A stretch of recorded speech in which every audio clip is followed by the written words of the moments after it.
Hi everybody, welcome back to our channel LifeSnapShot. Greg Muttley, it's not the best shot of him, but he's having a snooze, I'm not going to bother him.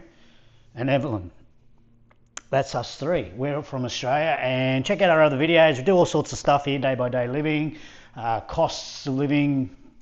We've travelled a bit, so we've done a few of those videos, and yeah, check them out please. If it's your first time here, I appreciate you dropping by. The subscribers so far, thanks very much for the support and coming along on this ride of life. So today I wanted to turn things up, change things up. I've pretty much milked all that cost of living stuff. I've tried to help people out, and I really hope that I did help some people out with that, the advice I give you. So anyway, let's move on. I'm going to start a few things called dose of reality. Okay, so dose of reality. Okay, I want to start by talking about this show that used to be on back in the 90s, and I'm pretty sure you can still look at it on YouTube. It used to be called Bait Car, okay? And basically the American enforcement there over there used to, they had this vehicle that they used to have remotely controlled, and they could demobilize the engine and even lock the doors by remote. And they do a whole Hollywood thing. If you haven't seen it, check it out if you want. They do this whole Hollywood thing where they pull up in these, let's face it, non-desirable areas, okay? Because probably it wouldn't work if you went to, you know, certain areas. And two undercover cops would get out, they'd act like they're fighting, and then another car would turn up, and then they'd all jump in that car and drive away, leaving the bait car sitting there with the keys in the ignition and the door open.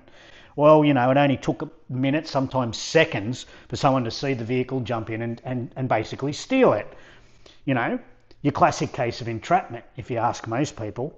But anyway, it got me thinking, you know, nowadays, 2025, why isn't this technology implicated, is that the right word? Why isn't this technology included in the manufacturing of vehicles today? Great example would be Tesla, okay?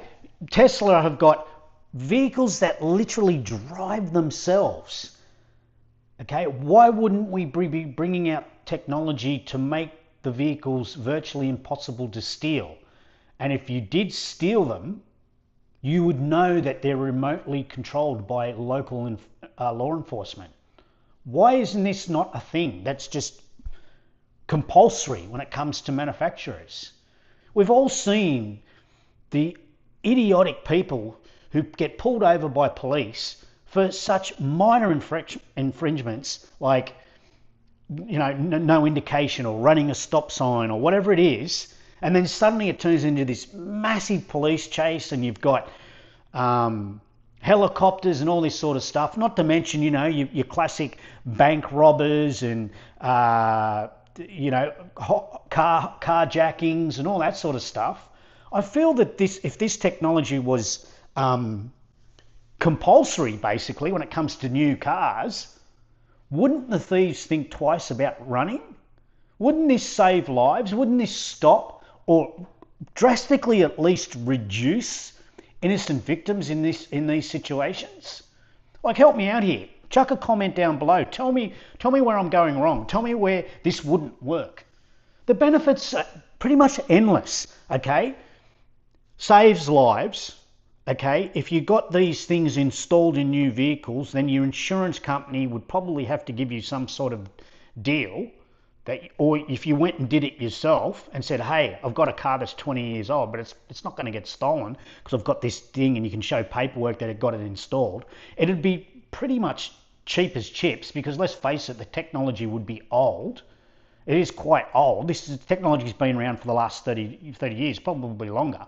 So pretty much every vehicle on the road is capable of having this thing installed. So why isn't this happening? And to me, this is a multi-million-dollar idea. I'll explain why. So you go to your local auto electrician, this would be an easy job. It'd be a cheap job for him to whack up one of these things, and then off you go. You take the prototype to a government agency or someone that wants to listen and wants to fund it, and you start promoting it. And then you go to your local, like I said, your local government, and you say, hey, this idea is going to save lives. Okay, it's probably going to save money.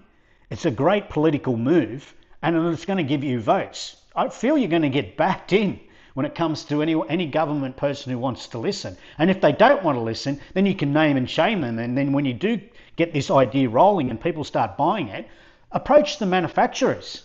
Someone's bound to get onto this sooner or later. And this is why I'm telling people, I'm just giving you the idea. You should run with it. You're saying, okay, then the criminals catch on to it and they'll find a way around it and they'll bypass it and all that sort of stuff, and it just won't work. Well, if you include it in the actual manufacturing of the vehicle, you could put these devices pretty much behind the dashboard. There'd only be a little box or something like this you put behind the dashboard.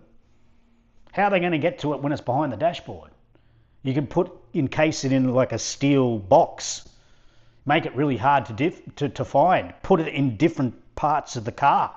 Every manufacturer will have their own spot to put it in the car, okay? You can make it so if these things were removed, that the vehicle's demobilised anyway. Like, think about it. Drink drivers now, habitual drink drivers, have to blow into a device to start their car. Wouldn't it be the same sort of situation? Okay. Another scenario, imagine, right? So your car gets stolen out of your driveway. The police are notified, okay, because it's all remotely linked. The police are notified that the car is stolen and now it's driving down X named street at the moment. The local police are informed. They call highway patrol that's cruising around the area. Let's face it, highway patrol are everywhere, right? He doesn't have to go lights and siren crazy trying to chase this stolen car. He doesn't have to do that. He's got that car completely GPS tracked in his system. So he slowly just drives along. Okay, they call in an undercover car that's got a remote link to these mobilizers, right? So it eliminates high-speed chases. It eliminates pretty much innocent victims getting involved in these high-speed chases. The undercover car gets behind the perpetrator who's stolen the car. He doesn't even know that the cops are behind him. He has no reason to run and go crazy or try and do something. They hit the button, demobilise the vehicle, lock the doors, nabbed. Why isn't that scenario not common? Just as common as when you put on YouTube now, you see the high-speed chases and they end horrifically with some innocent person just driving down the street. Why is that? We could have this technology and it could be endless. It could be so that when a vehicle can be tracked and it's in, say, 100 zone and the vehicle's doing 120, then the tracker stops the vehicle from going any faster.